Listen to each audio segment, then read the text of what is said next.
Hi, I'm Liron Cohen. And I'm Mimi Torchin. And you're listening to Lady Parts TV, the podcast. Whee!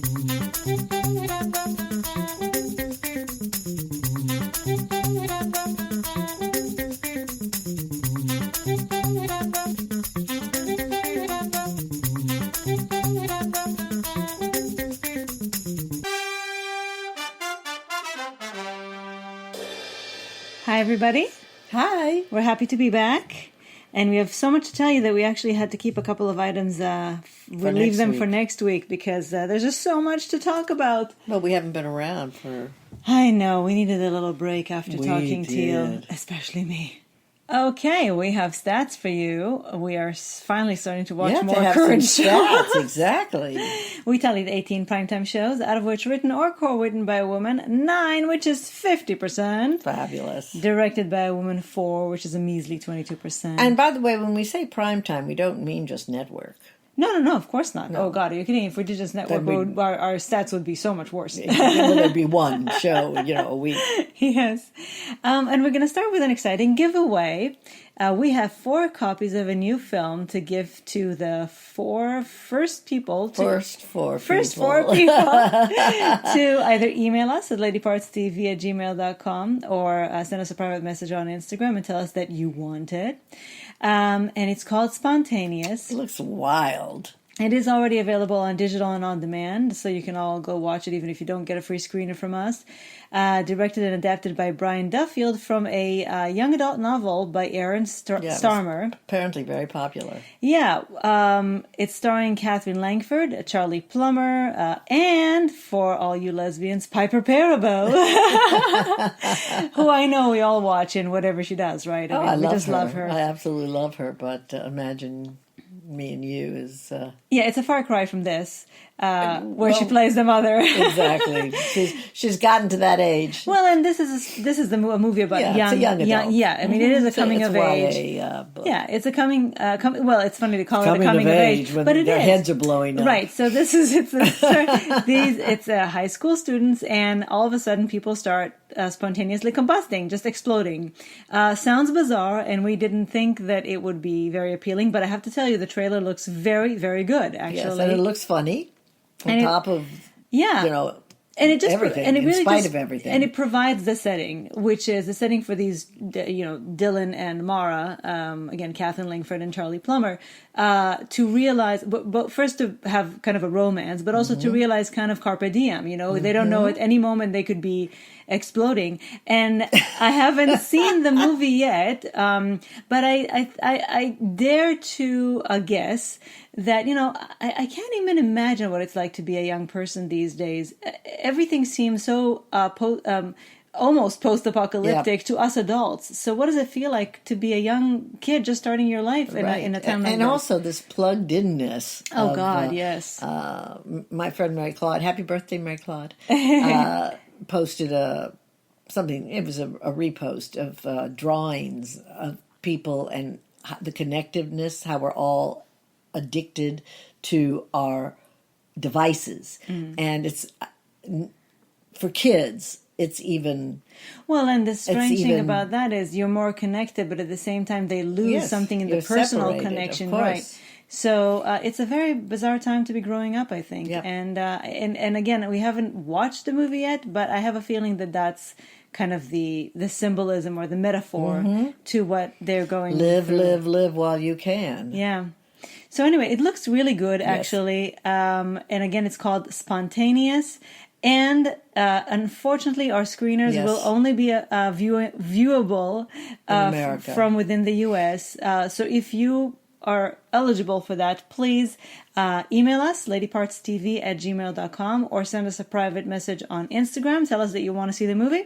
And the first 4 to do so will get a free screener. It might be reason enough to delay your escape from the United States, depending on what the election is going to be. Right, do it now. How many? 11 days. Well, let's hope we don't have to escape, actually, but... That's a story for a different time. That will be an interesting podcast. Anyway, now we have a new docuseries to tell you about, and it's actually already started. Well, they dropped all 4 episodes on there at once, so you can go and watch all of them right now on HBO Max. It's called Equal. And it is a docuseries, so they're doing something interesting because on one hand, what the show is all about is this very rare, never-before-seen footage of some of the unsung heroes, some people that you may not have even known about. And you probably don't know about. Well, I mean, you would know about... certain people, Raisin in certainly. the Sun. Lorraine Hansberry, right. but I did not really know her story. Right, so you some of the people you'll know, some of the people you've never heard about, some of the people maybe you've heard about the context, but you didn't know the role that they played. And this is all about the trailblazers, the LGBTQ community before Stonewall, so the people who paved the way so that at that moment in time it could all come to a head. Yep. And what they did that was interesting was they combined this very real footage with reenactments from some of the most fabulous, out and proud LGBTQ actors out there, including people like, well, first of all, Billy Porter narrates it. And then Sarah Gilbert, Heather Matarazzo, Samira Wiley, Jamie Clayton, Isis King. I mean, it's a great roster of actors. So it kind of goes back and forth with the narration, putting it all together. It was very interesting, although to me it lacked a certain something. I think that it was either a pacing thing, or to me, I think you had all these fabulous actors. Yeah. They used them very little. Very sparingly. Yeah, I think they should have used them more. They didn't even let them speak much, if at all, I don't think. I think they should have used them to better effect. I do too. I was kind of left wanting more of them. Because even though I know that they wanted to show off all this footage that they were able to get, which was amazing. Yes, that they were able to get wonder where they found it all. I still would have wanted a little more of the storytelling, more of a narrative would have been nice. But anyway, I mean, it's very interesting and important to our community. Yep. And I'm happy that they're doing this on LGBTQ History Month. Yep. Always happy when they do something like that. So Equal, right now, all 4 episodes are on HBO Max. Now... Bad Hair on Hulu now, written and directed by Justin Simien, who did several things, including Dear White People. And it's about, well, first of all, it's starring Elle Lorraine and Vanessa Williams, and then in a variety of kind of cameos, but extended cameos. They have a little bit more than just like, an Alfred Hitchcock type of a cameo. Blair Underwood, Lena Waithe, Laverne Cox, who's very important, Kelly Rowland, and James Van Der Beek. And it's in the 80s, 1989. An ambitious young woman wants to break into music television. And she wants to be a host, MTV type of thing. And she does. Yeah. She works for a network, but she wants to be better, and she wants to be a star. And she actually has the potential for it, but she's got very, very, very curly, nappy black hair. And this movie is all about getting your hair straight, getting weaves, looking the way executives want you to look. And it's very much about the black experience. However, if you're a woman, you've been through all of this on your own, no matter what color you are, being unduly influenced by the fashion world and being told by magazines what you should look like, being completely brainwashed, having to be thin. So you don't have to be black to appreciate this film, and you don't have to be black to find it hilarious and scary. Right. So we should say that actually this is the time of year when horror movies come out. This is actually kind of a horror film. Oh, it's definitely a horror film. Right. So we should tell them it's definitely a horror film. Because what it is about really, you'll never really complain about your hair again after you see this. Well, what it's about really is a weave that has a life of its own, right? Yes. And what does it do? It kills people. And what the history of these particular weaves, where they came from, what they represent.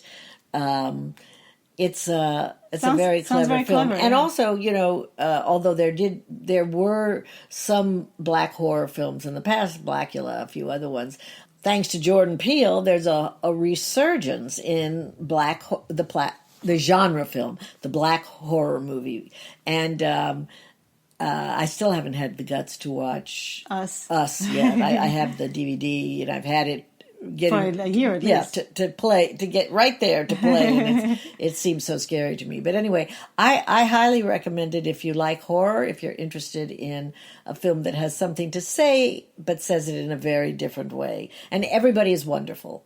So it's called Bad Hair. And it's, I think it's something that we're all experiencing right now at this COVID time. Oh my God. But still, our hair does not try to kill us or anybody else. That's really good. You may want to kill yourself after looking in the mirror, but your hair won't try to kill you. So Bad Hair is on Hulu now. Okay, we really have like one of everything today, don't we? We now have a web series to tell you about, and it's called Avocado Toast. And I just have to say, it has nothing to do with avocado toast. The minute I saw the title, I wanted avocado toast. Yes, and the sad thing is I haven't seen one single slice of avocado toast on that show. I wonder why it's called Avocado Toast. I don't know. If you watch it and you figure it out, let us know. Yeah, it is available online on Lesflix. If you are not familiar with Lesflix yet, go and check it out. They have a fantastic roster of lesbian and bisexual and queer women's movies. But it's also available on Amazon Prime. And it's all women all the way, written by Annie Briggs, Heidi Lynch, and Perry Voss. And it's also starring Heidi Lynch and Perry Voss. And it's directed by Sam Coyle, who is a woman. Now, this is the first season, although there is already a second season, I think, planned. And it's about these two friends in their early 30s, one of whom is, for the first time, falling in love with a woman, so she comes out as bisexual. The other one is actually very cute and very funny. Well, I think kind of the gimmick of the show, or the premise of the show, is that these two young women, as they're kind of going through discovering their own various sexual adventures, they're discovering that their parents actually have a lot of sexual adventures as well. Whether or not they want to know it is a different story. So we watched the first, I think, three, maybe even four.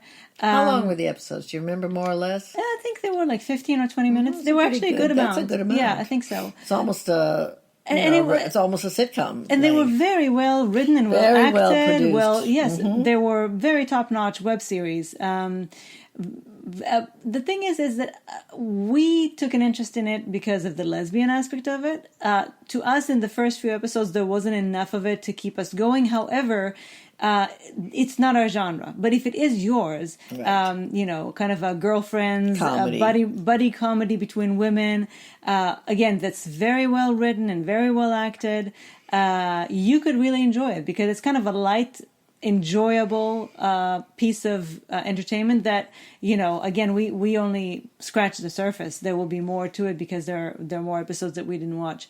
So we can definitely recommend it if it's your genre. We can definitely at least recommend you try it. And I'm sure there will be more of the lesbian moving on, but there was a lot about other things that we didn't really, again, there wasn't enough to draw fussy. us. We don't like comedy. We don't like so light much stuff. No, we don't. It's not our preferred genre. It has to be, but if it's really good, right, and then we'll watch it. Right, but it's never our first choice. Never. So in this case, because there wasn't enough lesbian, it kind of fell by the wayside. But we did appreciate it when we watched it. It was very well done. So Avocado Toast is available on Lesflix, on Amazon Prime, and I think they actually probably have a website that you can go on and see where else they're available. Check it out. Yep. Okay, now again, something entirely different. An Israeli show that premiered already on Topic. We told you about it. It's a streaming service that is getting more and more interesting. Yeah. I'm very happy to see that they're extremely eclectic. They have content from all over the world, and including some very interesting, edgy material. And this time they brought an Israeli show, which, as you know, I'm a little biased toward. Yes, well, I loved them too before I even met Absolutely. you. I didn't know TV shows, but I did know films. I love their films. I'm just so excited because there is so much good content coming out of Israel right now. And I hadn't even heard of this one. Well, it's a dramedy. It's a dramedy. It's called Nehama, or for you, Nehama, with an H if you can't pronounce Nehama. And it Just already practice. the way Roz Fokker said, like you have popcorn stuck in your throat. If you don't know who Roz Fokker is, talk to me. It premiered already on October 15th, 9 episodes, and it's created by Reshef Levy, who also stars in it, and he won the Best Performance at the 2018 Cannes Film Festival. I didn't know they did TV. I didn't know either.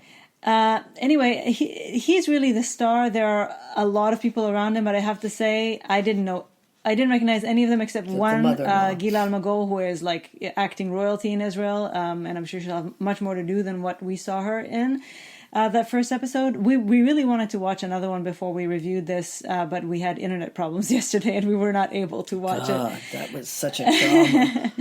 Anyway, even though it's starring a man, the man is the lead. He's surrounded by women, and I think it's just really worth your time regardless. It's a very good show. It's very clever. It's very well acted. And it's surprising. It's like the most original thing I've seen in a while. Very original. It moves between funny and sad and surprising very quickly. It's very sharp, very witty. And it's about this man who is kind of having a midlife crisis. He's definitely having a midlife crisis. He has 5 children and a wife, and he wakes up one morning realizing that working in high tech was really a misstep for him, that he should have followed his original dream, which was to be a stand-up comic, and he decides to try to pursue that, and he loses everything. He has to he realizes that he needs to choose between following his dream and being there for his family. And again, we only watched the first. I started not even really thinking I was going to like it, and by the end of it, I thought, oh my God, this is so good. Yes, we're going to watch actually another episode today. Absolutely. They had a very funny, he went to an open mic night, I think, or something. Yeah. There was a very funny female comic. There's some very good, fun things. He, even for you, the band's visit, fans, Penny, are you listening to this? Made a visit of his own to Petah Tikva. Petah Tikva. I think Petah Tikva should be forever grateful for that show. For that movie. He only goes into a garage. Because Petah Tikva is otherwise really has not much to recommend it. So putting it on the map. I can't tell you how excited I said, oh my God, he's in Petah Tikva. Now, they didn't actually go to Petah Tikva. They went to Beit HaTikva. Okay. I know. For the 3 people out there who know what we're talking about. Yeah. If you don't know, actually watch the movie The Band's Visit. It's a wonderful, wonderful movie. Yeah. And if you ever have the opportunity to see, if there's ever a recording you can watch of the some musical, things on YouTube. Yeah, but with the divine Katrina Lenk.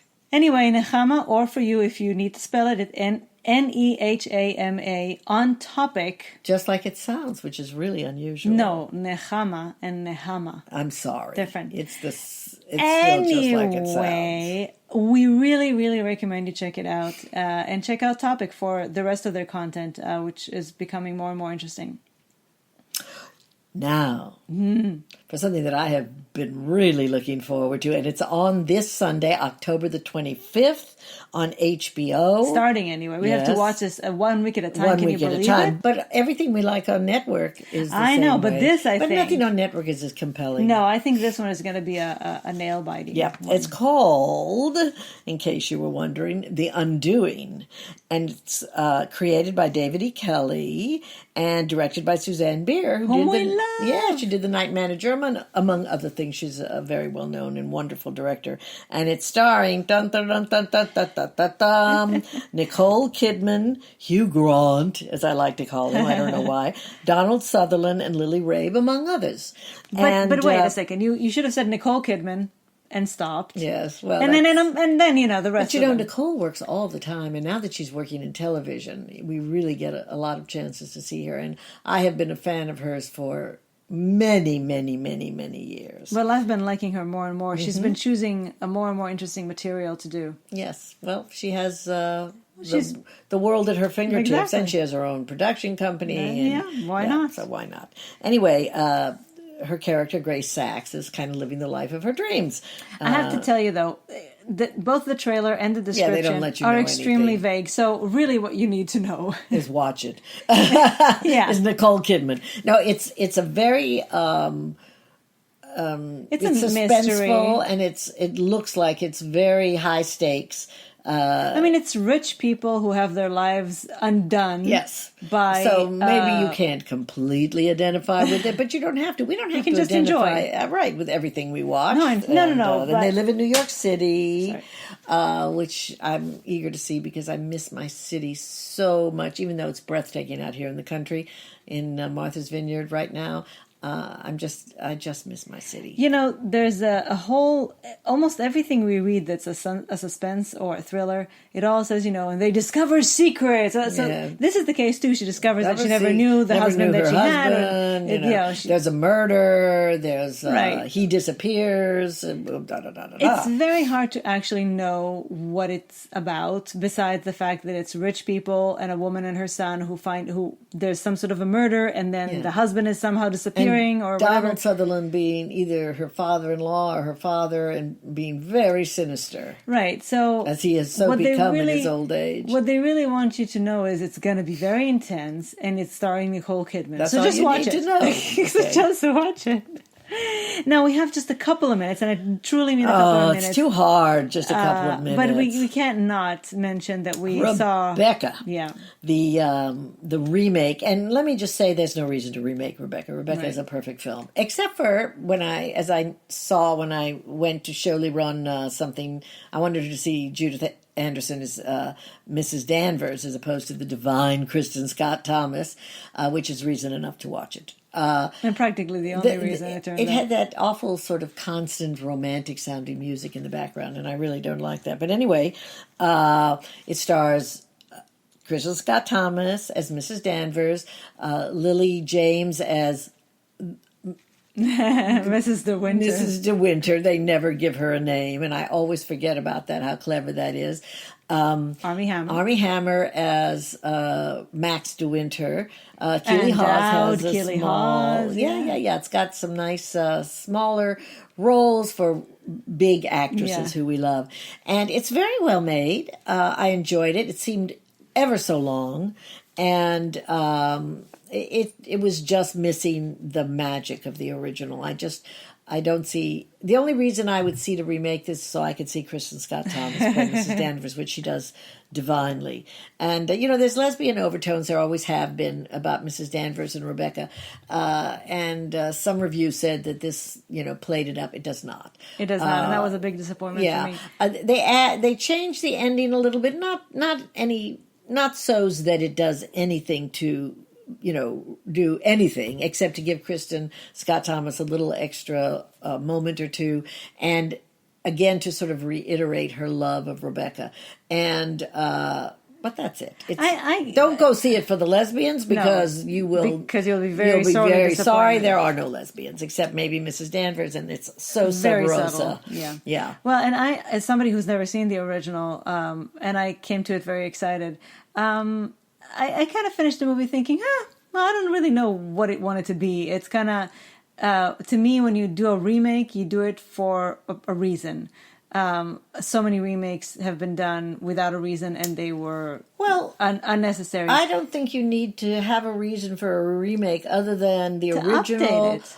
The original was fabulous, and let's see some new actors. Let's see a new take on it. Well, like theater, and this is I don't understand why people always say, "Oh, you don't ever remake the film because they're so perfect." I'm not saying don't ever remake it. I'm saying if you remake it, then you should put your own stamp on it. Otherwise, what's the point? I wouldn't want to see. I thought that at this point, doing it so many years after, they could have, again with the lesbians, they could have revealed something that was not optional at the time.